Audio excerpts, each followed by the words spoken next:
Hello, everybody. I'm Larry Ridley, and this is the NFL on EA Sports. In today's game, time of possession should be a factor. The Jaguars are top 10 in converting on third down, and they'll be up against a Seahawks defense that wants to get off the field. Larry, we welcome our viewers to Duval County, the northern part of Florida, and the largest city in the Sunshine State, as EA Sports coverage of the NFL takes us to Everbank Field here in Jacksonville. This crowd excited to see their Jaguars as both teams emerged from their tunnels a moment ago. We are just about ready for football as the Jags get set to match up with the Seattle Seahawks.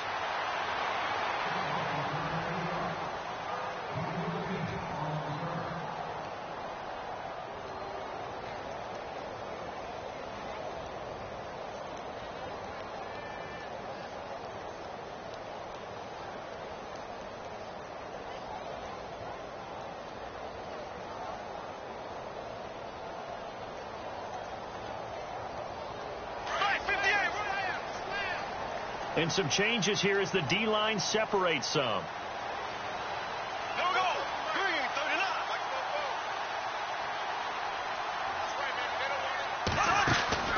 Now a play fake here on first down. And his first pass is incomplete. He was looking to get it to Allen Hurns that time. And now it's second down. Let's face it, perfection is something we all chase, whether it's playing this game or whatever we do. Hard to attain, but that's what they were searching for as that pass goes incomplete.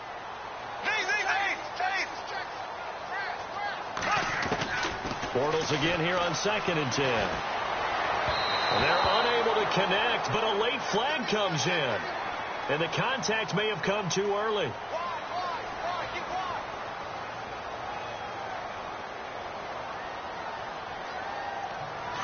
Shift together here from the D-line. On first down, Bortles. Escaping the pressure right. It won't be a sack, but it's no gain, and it brings up second down. And while he did a good job of sliding around in the pocket, there was nowhere to go with the football, so he had to take off and try and run. He just got back to the line of scrimmage, no gain. Now Bortles. And incomplete there. A nice hit. Jars the ball free and brings up third down. This team is not going to make it easy for you. They're a physical group, and we just saw it there on that play. He came in, made the contact, just as he's trying to haul it in.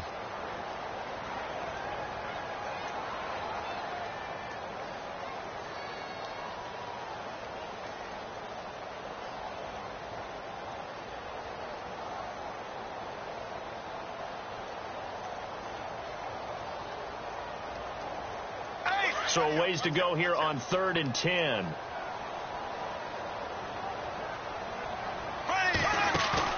The play fake to Ivory. Now Bortles.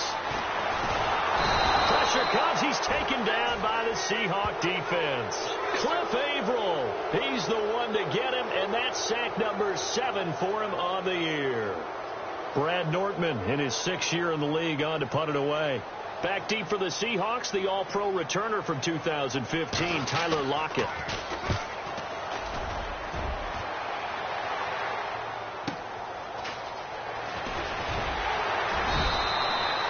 It'll be a 48-yard punt, 5 there on the return. And it'll be Seahawk football, 1st and 10.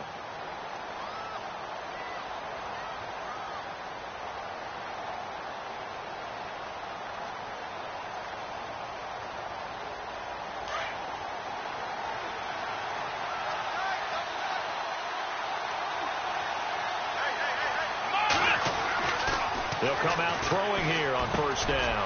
He rifles one that's intercepted. Picked off by the linebacker, Paul Posluszny.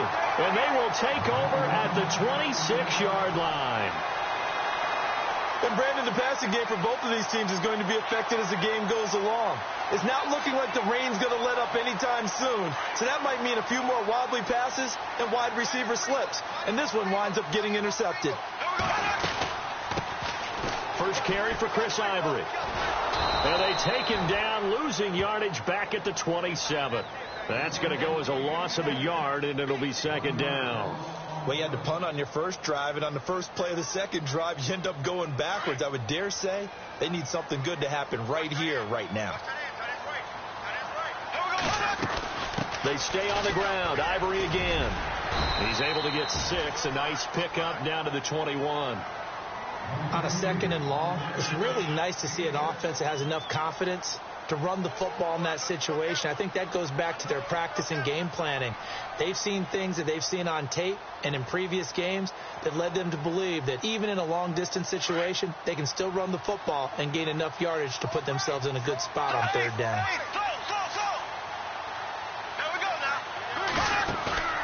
Now a play fake. Bortles. Flushed out right. He may try and run for this. They're able to convert on 3rd down, and that sets up a 1st and goal. These type of plays are backbreakers for a defense. They thought they had him hemmed in, thought they were going to get him on the ground with the pass rush, but were unable to do so.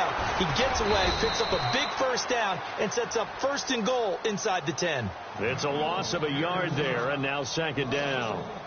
And as we've seen throughout this season, it's no picnic trying to score touchdowns against this unit. They're ranked number 1 against the run. But it's also difficult because it's not easy to throw the ball against them either. Caught. This is Ivory. They'll lose a yard, and it brings up 3rd. The pass for negative yardage, obviously no good. Maybe he shouldn't have thrown it, or maybe he shouldn't have caught it. I think we were seeing it at the same time, weren't we? Maybe you let that one go, right? Because you can see the lost yardage about to develop. But that goes against every instinct of a receiver. They're taught to catch everything. So it's really hard to be mad at him and yell at him for trying to make that play. And he'll get it here to the 10-yard line. A great job to hold him to just a yard there. Now it's 4th and goal. So on 4th down, Doug Marrone going to send out his field goal unit.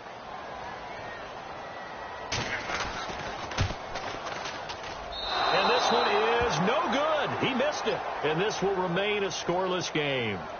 So a bullet dodge there defensively. They surrender excellent field position on the kick return, but it winds up not costing them a thing. And that's a tough sequence of events from an offensive perspective. The inability to get 1st downs leads to the field goal try. And the inability to cash that in leads to nothing on the scoreboard.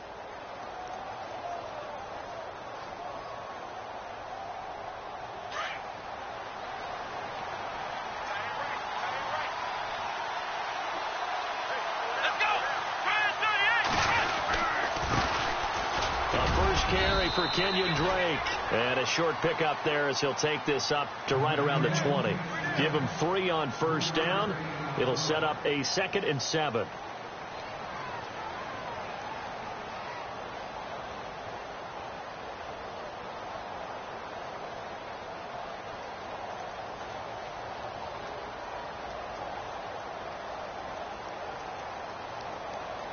Now it's 2nd and 7.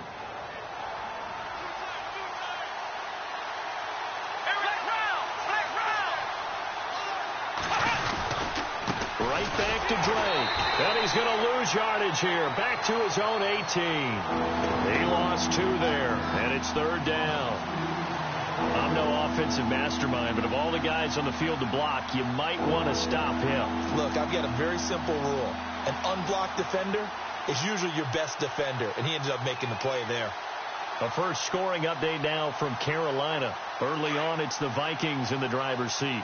And we'll keep an eye on that one as our game goes along here. On 3rd down, he'll drop to throw. He's caught on the sideline, but he's not going to have a 1st down. They say he was out of bounds. So a big call there that brings up 4th. It's a great job by this secondary. When I watch them, they remind me of elite defenders on a basketball court, right? They want to contest each and every pass. Great contest on 3rd down to bring up 4th. Wilson and the offense not coming off the field. They're going for it on 4th. Here we go.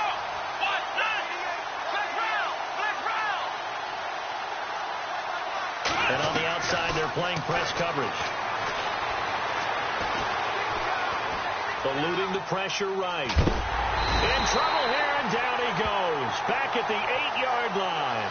Miles Jack in there to drop him for his 5th sack of the year. The Jaguars getting set to go.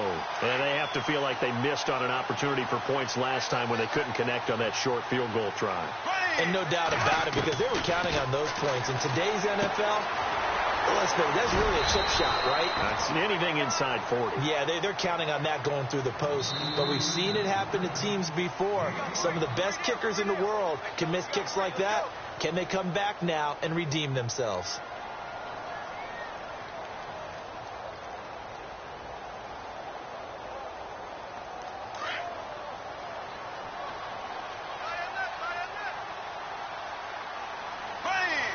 And now it's 2nd and goal. They'll run it now out of the gun. And he's maybe going to get this back to the 4, but that's about all. It'll go as no gain on the play, and now they're looking at a 3rd and goal. Ivory. No gain on the play that time, so a big stop, but it's going to leave them with a 4th and goal. This drive started with 1st and goal. Now that it's 4th and goal, anything less than a touchdown would feel like a letdown to me. And Lambeau will put this one through, and the Jaguars grab a 3-0 lead.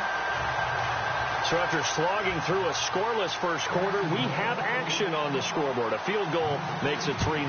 Well, with these two offenses, we weren't going to stay 0-0 forever, were we? I'm not sure that this opens the floodgates, but I doubt that's the last scoring we're going to see. And he'll bring it a few past the 20 to the 23-yard line. Coming up later tonight, a reminder, one of the best rivalries going. We'll have the Ravens and Steelers for you at 8:30 Eastern. And then tomorrow on Monday night, another divisional matchup. This time it's the Pats heading down to Miami to take on the Dolphins. Nice twofer there.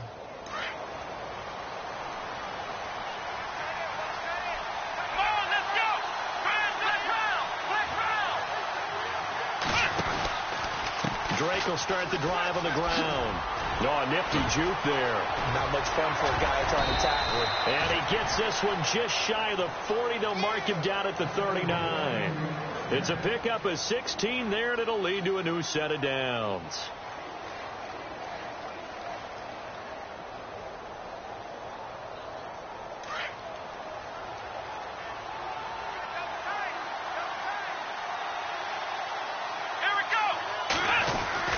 Now on first down, Drake again. And hard running's going to get him over the 40 to the 42. And give him 4 yards there. It'll be 2nd and 6. Tough running there. That's a hard-earned 4 yards. Yeah, those are the unsung kind of runs. They don't fill up the stat sheet, but they do set you up in good position on 2nd down. Let's go. Slot man moves right. On 2nd down, it's Drake. And he's able to take it across midfield before going out of bounds. They get 9 out of that one, and as a result, the drive continues. A lot of running backs, a little bit of a disadvantage when you start talking MVP. Might not be the case this year. You think he's got a shot, don't you? I do. I think he's got more than a shot. But what he's going to need here down the stretch this late in the season, he needs that big closing game, that game that we're all going to reflect on and go, oh, my goodness, did he put up a number, let's say, 200 plus? They go play action here on first down. Throw left side complete. It's Drake. And now look at this. Big gain, but a fumble. But this will fortunately wind up out of bounds. Now, I have to admit, partner, that I've often thought that I don't like this rule, where the offensive player fumbles the ball, it goes out of bounds, and they get to keep it. That's just because you're a defensive guy. That's why you don't like it. Yeah, you're right. It is a slanted view, isn't it? But this is where, for the offensive team, the sideline is their friend. Usually it's not there for him. Yeah, exactly right. I actually played for a guy in college. You know what he used to name the sideline? Sammy. End zone caught. Touchdown, Seattle. Doug Baldwin, his 3rd touchdown now on the year. And the Seahawks are able to strike for 6. And he's a little bit on the shorter side as a receiver. Maybe sometimes for the defense, tough to find the little guys, right? Yeah, sometimes they get lost in the traffic, but usually what it means is that rather than just winning with height or even speed, they use their quickness to find a way to get open. Well, tall, short, wide, skinny, whatever, there it results in a touchdown. Now, that's the kind of return you're looking for. To get to that spot on the field, that allows you to do a lot of things on offense. Out comes the Jacksonville offense as they get set to take over here. And they had 3 points last time, but they didn't want 3 points because they were well within range of scoring a touchdown. We'll see if they can do better now. I'm with you on that one. Let's just go ahead and be frank about the whole thing. The only one happy about the 3-point kicker. Exactly. You put it through the post. That's going to help him in contract time. But that offense, they're thinking, let's get in the end zone this time. I don't know if that helped him at contract time. You could have kicked that one through. I don't know about that. Toe bash. I don't know about that. Toe bashed it. Super toe.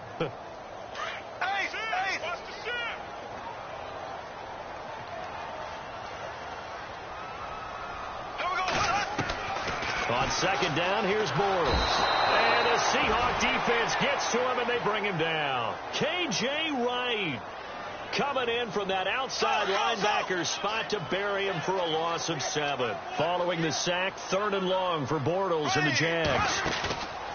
On play action, it's Bortles. Now he's hit, and Bortles fumbled. It's loose, and the Seahawks have picked it up, and they will take over at the 29-yard line. Another tough one there for Blake Bortles, partner. 2015, led the league in fumbles as a quarterback, right? Had 14 of them. But you just expect that to get better with experience in the league and, of course, better support from his offensive line. In this case, though, he kind of reverted back to that year. On first down, Drake looking to find a lane, but he can't. Reined in at the line of scrimmage. No gain on the play as we have reached the 2-minute warning. 2 minutes to go here in the first half. Back with more from Jacksonville. Don't go anywhere. We'll be back after this. Back to throw now on 2nd and 10. And he finds his tight end, Graham. And he'll be brought down at the 21, just shy of the 20 in the red zone. 8 yards on the completion, but now they face 3rd down. We didn't need to ask around the league, but we got to confirm this guy's a good player. They've got to find a way to get him more involved, call a few more plays that target him. Absolutely, because here we are toward the end of the first half, and that's the first target, not just the first catch, first target.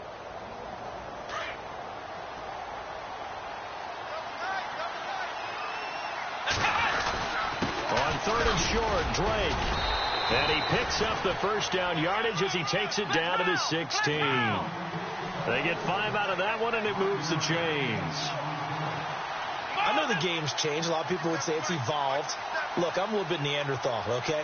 I love this. No exotic formations, no misdirection. Just line up and run the darn ball, pick up the first down. I love it. Yeah, 3rd and short, that's what you're supposed to do. Like you said, old school, smash mouth football. 2 yards on the carry there. It'll be 2nd down. Now the defense going to use the first of their timeouts. So as they take it over, we step aside. Sometimes play calls boil down to philosophy. You know you're facing one of the top 10 units against the run in the NFL. So do you decide to keep smashing against them, or do you decide to throw the ball here? Looking to jam the receivers at the line here. Press coverage look defensively. They're going to look to throw. Buying time to his left. And he will force his way forward for a yard or two, but I have a good feeling this will be coming back. So apparently some grabbing of the jersey there on the O-line. Yeah, just look in the interior, and that's where the penalty occurred.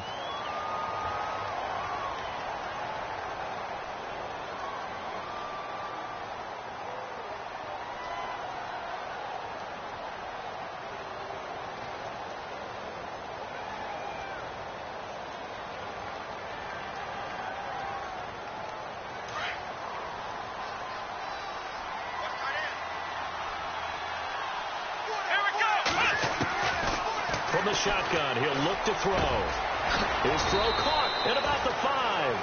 And they do get him down, but he's inside the 5 all the way to the 3. And a nice gain of 21 yards. They'll try and pound it in with Drake. And he will take this one in for the Seattle touchdown. Kenyon Drake, his 26th touchdown, drawing even with Marshall Faulk for the 4th most in a single season. And the Seahawks add on to their lead.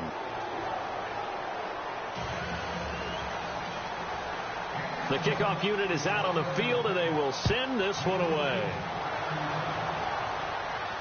And no return on this one as the fair catch is signaled for and taken. And out now comes Jacksonville as they get ready to go. And what do you think goes on here in this situation? If you got the football, you're trailing, you're back in your own territory with just a little time. Do you try something? You're thinking about jump-starting your team, right? You just mentioned it. They're down. They're trying to get back into the game. But you've got to figure if something goes wrong, you may have put yourself in a spot where you may not be able to come back in the second half. Managing risk is a big decision here. Here's Bortles to throw. In trouble, and the ball's out. It's in the end zone loose. So they go with the empty set, and that's the risk you run right there. Nobody was there to protect. Well, you know how most offenses have audibles, and they change plays when they see certain sets. A lot of defenses do the exact same thing. You go to an empty back set, they bring pressure, and boy, did it pay off in this case. At some point, we're going to get it through our heads. Special teams, special teams, special teams. The spark that often wins games. Here come the Seahawks now, set to take over on offense. And with time quickly fading here in the second quarter, not sure how aggressively, offensively they want to play this. I think we'll find out just how much they trust their guys in this situation if they decide to take a shot. Flush to his right. He's going to air this out for Baldwin. This is caught inside the 15. And all the way in, touchdown Seattle. Doug Baldwin in the final seconds of the first half. And the Seahawks find a way to stretch their lead. And that one pushes the lead up to an even 20. Around the NFL, second quarter down in Tampa. And the Bucs are out to an early lead. And we'll keep you abreast of how that one shakes out.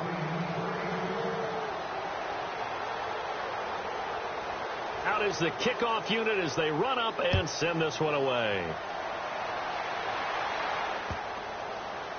That's fielded in the end zone.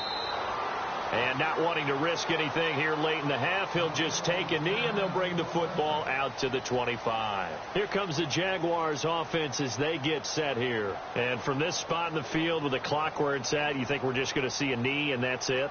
And I think in this situation, that's the proper play. But we do know there's some risk takers out there that may want to take one more shot before the clock runs out.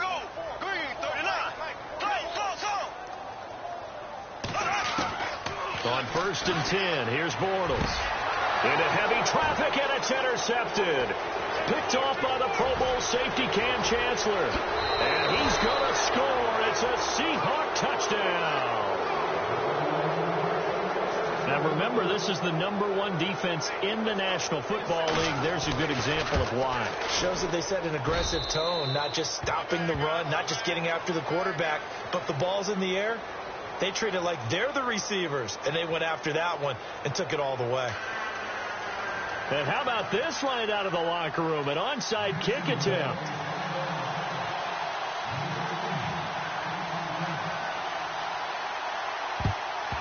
And the Seahawks, looks like they've recovered. They have. A very interesting call and one that backfires. I know they're losing, Charles, but boy, to start the second half with the onside kick, risky. Felt like a sense of urgency from their side, coupled with, you and I both know the special teams coordinators, they sell their key plays each and every week to the head coach, don't they? And I guarantee he's been selling this one. We can get it, coach. We can get it. And